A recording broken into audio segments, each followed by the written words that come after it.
નાયબ મુખ્યમંત્રી હર્ષ સંઘવીએ કોંગ્રેસને આડે હાથ લેતા કહ્યું છે કે ગુંડાઓને તો તે છોડશે નહીં અને કોંગ્રેસના પેટમાં શું દુખાય છે તેની તેમને ખબર છે.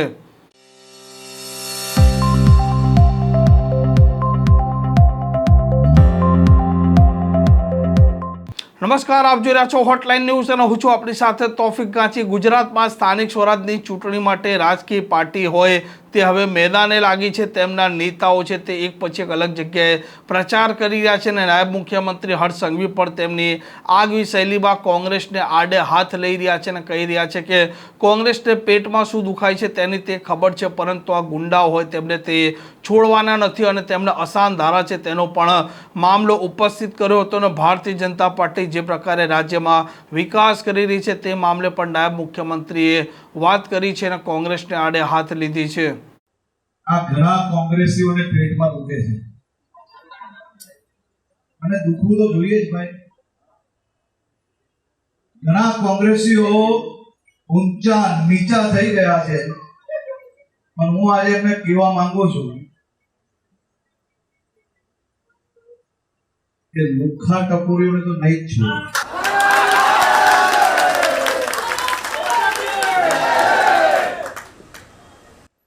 આ કોંગ્રેસીઓને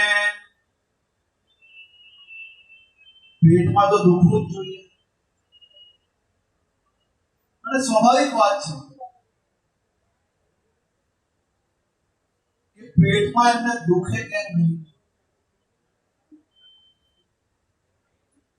જોરથી ચિલ્લાઈને કૂદીને ગુજરાતના મજબૂત અશાંત ધારાને રોકવા માટેનો આ કોંગ્રેસીઓએ પ્રયાસ કર્યો, પરંતુ આપણી ભારતીય જનતા પાર્ટીની ભૂપેન્દ્રભાઈ પટેલની સરકારે ગુજરાતના કોઈ વિસ્તારોમાં એક ઘર લઈને આખો વિસ્તાર કબજે કરવાના મનસૂબી રાખનાર લોકો પર ભૂપેન્દ્રભાઈ પટેલે મજબૂત અશાંત ધારાનો કાયદો આ વખતે વિધાનસભામાં પસાર કર્યો.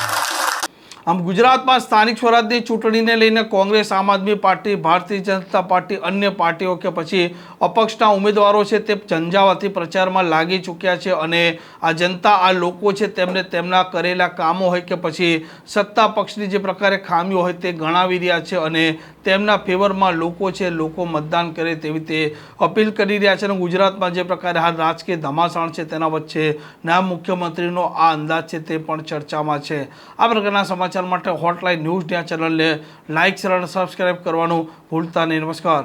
આવા પ્રકારના વિડીયો તમને જોવા ગમતા હોય તો હોટલાઇન ન્યૂઝ ચેનલને લાઇક, શેર અને સબસ્ક્રાઇબ કરો.